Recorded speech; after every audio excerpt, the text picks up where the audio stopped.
Hello viewers, welcome again to Time with Your Banker. Last week we deliberated on trade. I'm your banker, Betty Ayi. We take a short break.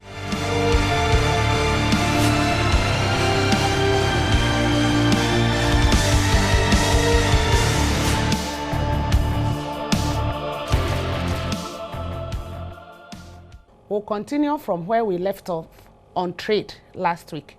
We still have with us Mr. Clifford Mettle, who is an executive advisor with Unibank.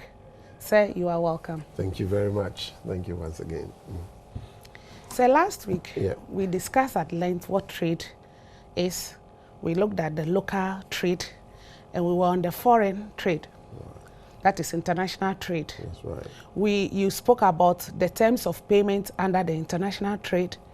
You spoke about the open account, the advance payment, documentary collection, and letters of credit. That's right. I think we discussed at length what open account and advance trade is. Today we'll look at documentary collection, and if time be on our side, we'll look at the letters of credit also. Okay. So you are welcome. Thank you very much. Still on trade. Right. Documentary collection, what exactly is that? Okay. Because you did mention that last week. Right. As I mentioned last week, the methods of payment, open account, advance payment, because of the problems with them, we bring in banks. And therefore, we have a situation where the bank will serve as an intermediary between the buyer and the seller to collect the documents of title, which will enable the importer to clear the goods. Now, there will be specific instructions from the seller. One, either to release the documents against payment or to release the documents against acceptance. What are the documents? Right. Now, the documents are, for example, the document of title which we have, which is very, very important, is the bill of lading. Now, if the goods are coming by sea, there's a document called a bill of lading, which is issued by the carrier, evidencing that goods have been moved from one destination to the other. Then we also, the carrier will be the shippers. Yes. And then we also have the invoice, which also talks about the quantity, the quality, price, comparison, etc. And then we also have all the other supporting documents. For instance, if you are importing agricultural goods, there's what we call phytosanitary certificate. Then if you want inspection to be done, you also have inspection certificate. If you want to insure the goods against all theft, fire, etc., etc., you also have to ask for an insurance certificate. Now, these are documents which the importer will need. So these documents are sent to the bank, and then the bank will go according to the instruction of the seller or the exporter. If the seller says release the documents to the customer against payment, what it means is that you would only give the documents of title to the importer after he has paid.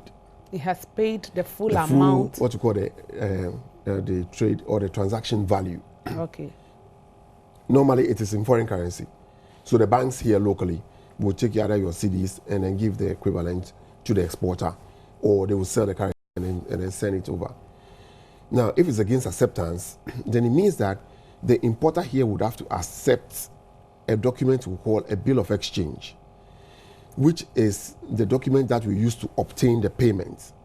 That if it's a 30-day or a 60-day or a 90-day maturity, then on that day, he will pay the bank.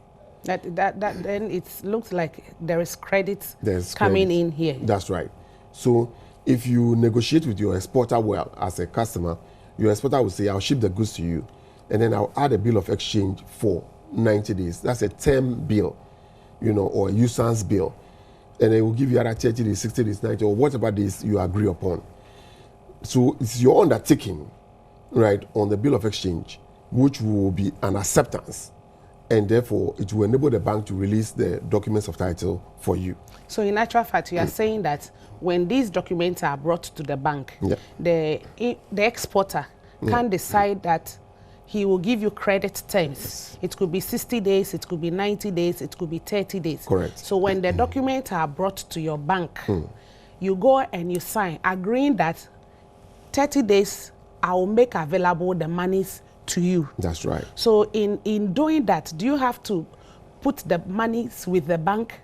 Because if you sign and the bank is the one collecting it and you don't have any money with the bank, yes, I don't think it's right. proper. Yes, so if you're an exporter, before you give that sort of latitude for 30 days or so, you should make sure that you know your customer very well, that on the 30th day he will pay. Because what happens is that once the documents are given to him, he will take delivery of the goods, sell the goods before he brings the money to the bank. Now, if he doesn't bring the money to the bank, then you have a problem. So if you are not too sure about the customer, ask for documents against payment. Oh, he pays before the money is released. Before the monies are released That's right. to him. That's right. Or he pays before the goods are released to him. The documents are released to him. The documents are released so that he can use the document to clear his goods exactly. at the port. Exactly. So that is it. Now, the most secured form of payment between the parties is what we call the documentary credits or letters of credit. Now, these letters of credit are governed by international codified rules, which we call the Uniform Customs and Practice for Documentary Credits. The current one is UCP 600. Now, what it does is that the two parties agree to be binded by the terms of these articles in this document. So if there's a dispute, you don't need to go to court. You just refer to the documents and then you are fine. No. But the documentary collection has not got such documents. The documentary collection is also governed by what we call the Uniform Rules for Collections. Yeah. The current one is the ICC publication number 522. Now, these help for dispute resolution because these are terms and conditions which the two parties can agree. Once you agree, then that's no problem. But the beauty of the documentary credits or the LC is that the exporter is given a guarantee by the bank we call the issuing bank that when you ship the goods, provided you are able to submit documents which conform to the terms and conditions of the letter of credit, you'll be paid. I'll collect your money for you. And I'll collect your money for you. All right. So the exporter is assured that payment will be made. The importer is also assured that the goods that will be received is exact specification that he wants. So there will not be a situation where the goods will not be sent. There will not be a situation where wrong specification will be made and still the exporter will be paid.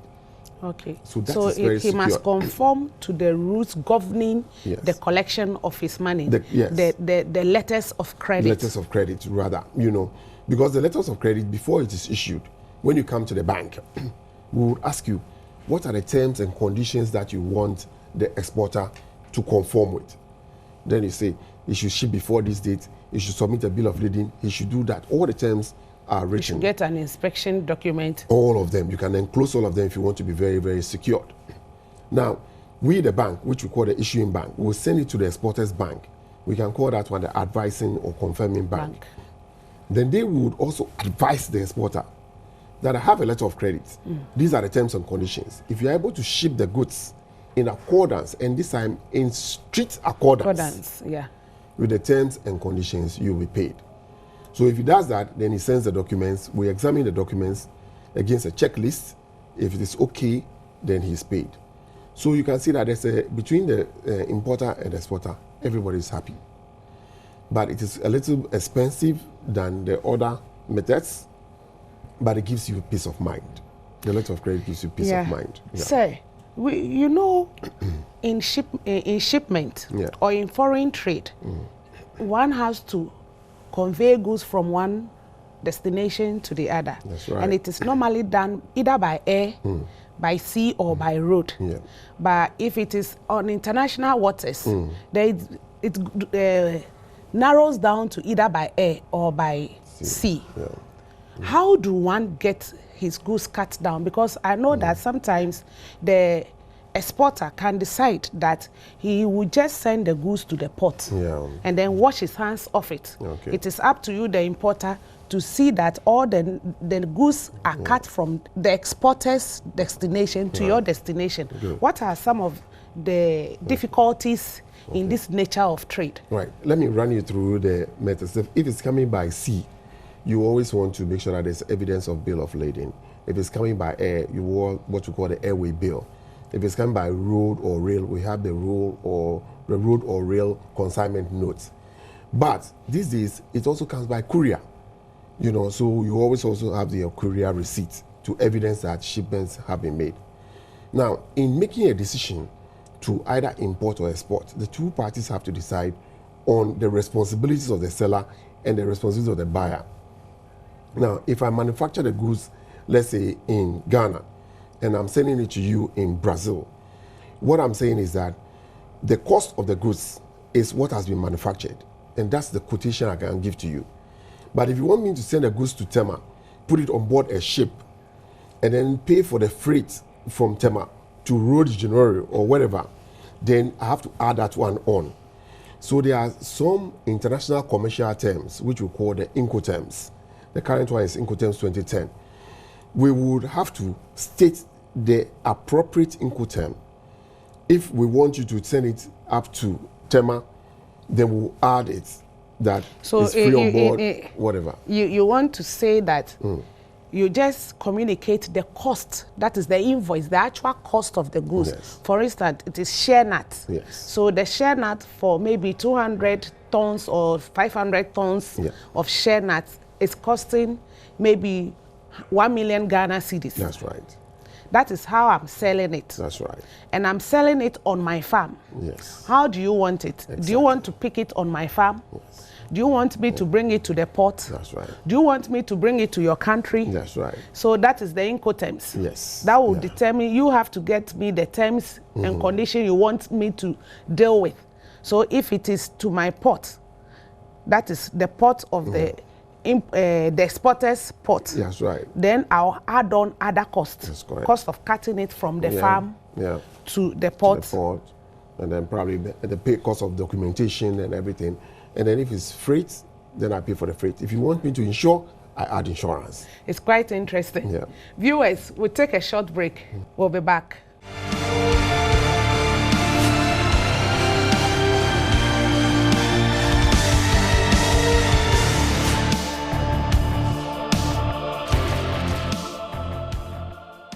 Welcome back, viewers. You can join this discussion through the short code on your screen or email us at theeaglebanker@gmail.com. Sir, can we still continue? Yes. As I was saying before the break, the cost of the goods, to the exporter or to the importer will be determined by the responsibilities that is given to the parties. So if you have to pay for the freight and the insurance, that has to be factored in the pricing before the final invoice is submitted. Mind you, as an importer or as an exporter, you have to be very careful about the sort of contracts that you agree with your customers. And it's important for you, if there's a contract to supply cashew nut or whatever, it's important for you to also show these contracts to your bankers for advice. I was going to ask where the bank comes in. Right, because bankers, because of the experience, they can alert you on what to do. International trade basically is fraught with a lot of risks, right? So if you permit me, I'll just go through just a few of them. Okay. The first one is that there is always the credit risk. That is the risk that the other party will either be unable or unwilling to pay you. Now, when that happens, you've lost money. That is when the trade is done on credit basis. Yes. Or as we've already discussed, yes, on open account or advance payment. Exactly. It is always important for you to realize that there's that possibility. So before you engage anybody, you have to really know the person. You can even ask your correspondent banks to conduct due diligence on the person to make sure that the person is very credible. Now, secondly, there's also what we call transit risk. That is the risk that there could be loss of the goods or damage on high seas or before whatever. It gets to you. Before it gets to you. Therefore, you have to take appropriate insurance to cover it. So whose responsibility is this insurance thing? That's right. So again, you have to decide between the two parties that if I'm sending cashew nuts to you or I'm sending granules to you, should I insure before it gets to your destination, or I should ignore the insurance? You can insure you can do the insurance locally. So once you agree, if I do it, I bill you. If you do it yourself, then you absorb your So own. this decision boils down to the importer. It boils down to. He needs to take this decision. Exactly. But sometimes the exporter too wants to be part of the decision, you know, because it you is are his also goods exactly that is going. Exactly. So the decision between the two parties, once it's agreed, then you move further. But can't the exporter insist that insurance be done at his country so that he will be sure that the goods that are going is insured? That's correct. You know, it can do that. But when he does that, then again, a decision has to be made on who will bear the cost of the insurance. Then you also have what you call country risk and then sovereign risk. Sometimes the importer is willing to pay, but there are certain regulations, certain exchange controls in his country, which is making it impossible to pay. For instance, if you have a situation where you have cedis, but you can't get foreign currency to send to the exporter, it's a risk that has to be done. There are also situations where the government itself will decide that I will not pay, you know, or there can be a coup d'etat and then payments cannot be made, you know. So all these are risks associated with the international trade. And therefore, you need to use some of the Chamber of Commerce in the counterparty's country to decide on the data of the country. That will give you a very good basis to decide on whether you want to deal with the person or not. Now, in the case of a letter of credit, you can ask for confirmation by a bank in your country. So irrespective of what happens in your counterparty's country, you are guaranteed of payment. Viewers, I think it is wise when an exporter, that is a Ghanaian, wants to ship goods outside the country or wants to import into the country. I think it is wise to speak with your banker. Yes. You can also ask us questions by the short code on your screen or through the eaglebanker@gmail.com. The eaglebanker@gmail.com, because it's quite interesting.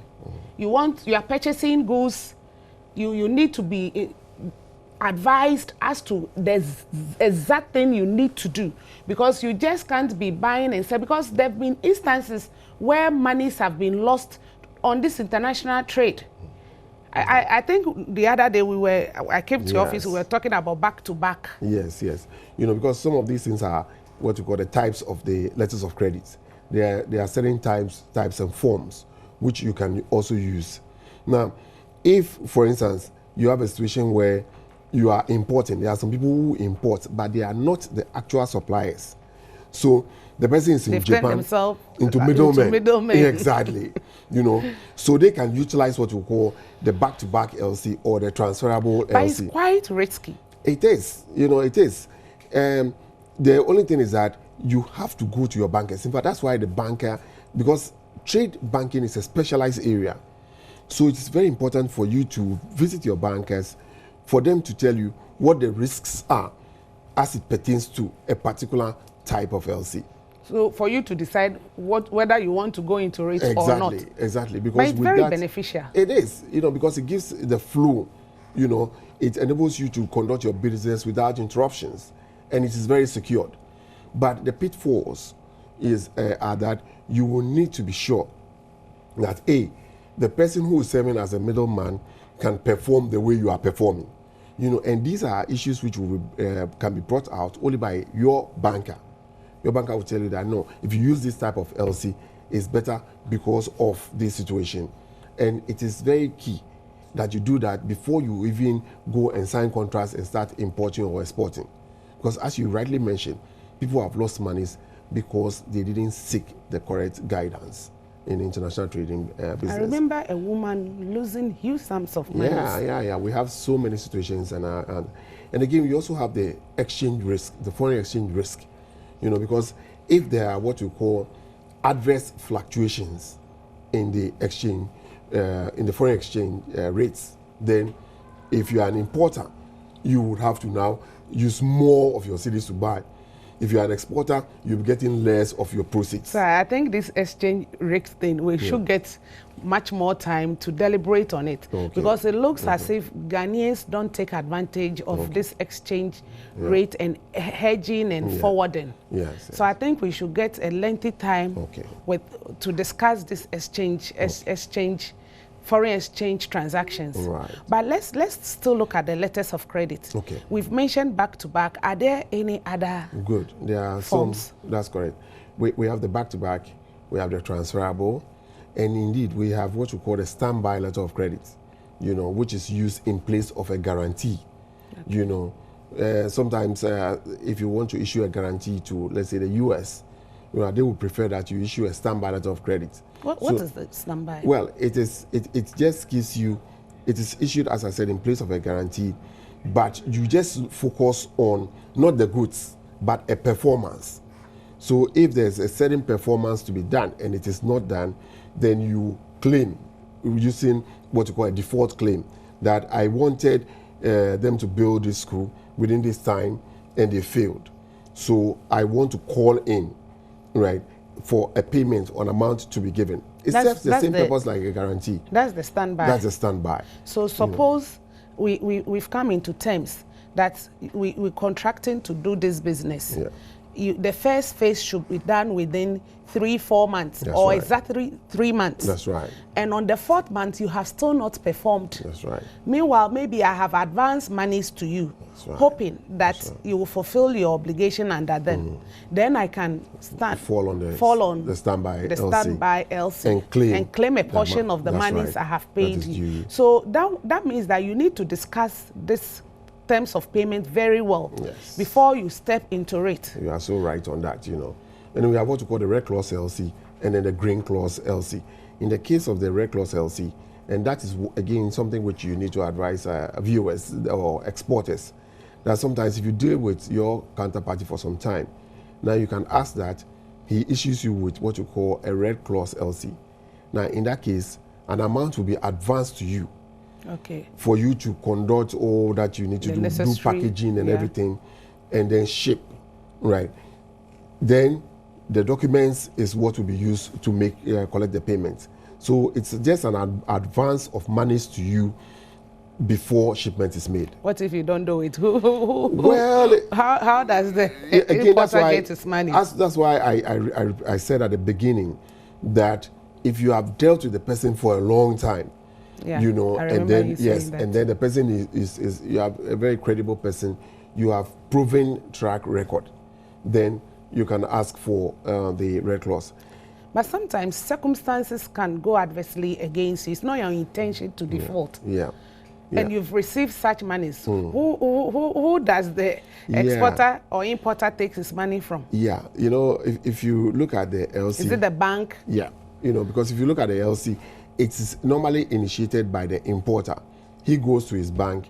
For example, you can come to Unibank, you want to establish an LC. So don't advertise Unibank. I'm just or any other bank in Ghana.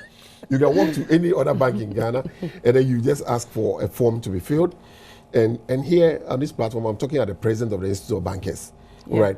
So the form that you fill is the instruction you are giving to this bank, which you call the issuing bank. So the bank in Ghana will be the issuing bank. Okay. Now, they would send the message to an advising bank. And if you believe that this person, that's the exporter, is credible, that you are very sure, then you say to the bank that give him 10% of the amount or 20% of the amount. So if he takes it and he doesn't pay, it is you, because you gave that instruction to the issuing bank. But as for the exporter, he will collect the money on the issuing bank. Now, if there's a problem, then it means you as an importer, you have done that, you have conducted that mistake. So before any exporter decides, and that's why I was advising that if you're an exporter and you've dealt with an importer for a long time, then you can ask for a red clause claim. Been established. Exactly, So that is there. There's also what we call the green clause LC.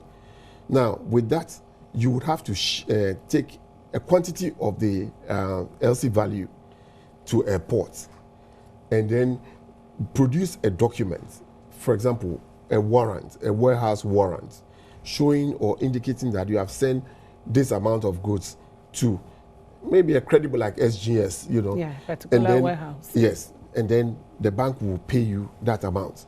Then you do a second tranche, a third tranche, until the full LC value is exalted. Exactly, So that is also there for. But you were talking about transferable LC. Yes. Now, as I said, for example, you have situations where people in Tokyo or Japan, right?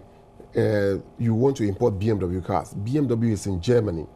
Some people would insist that they want the BMW from the country of origin, which is Germany. Therefore, the guy in Tokyo cannot. Wow, this is very, very, very interesting. Yes. Time is not on our side. Okay. Viewers, we have to end today's episode. It's been quite interesting. Right. Though we didn't have enough time to break trade down the way we had wanted to, because we did have some discussions on it before coming on the screen. Yeah. But we are most grateful. Thank we you hope for- next time when Yes. we invite you, you make time. I will. to I come certainly on the will. screen. Thank you very much for having me. Viewers, this is where we'll end today's episode. I'm your banker, Betty Ayi.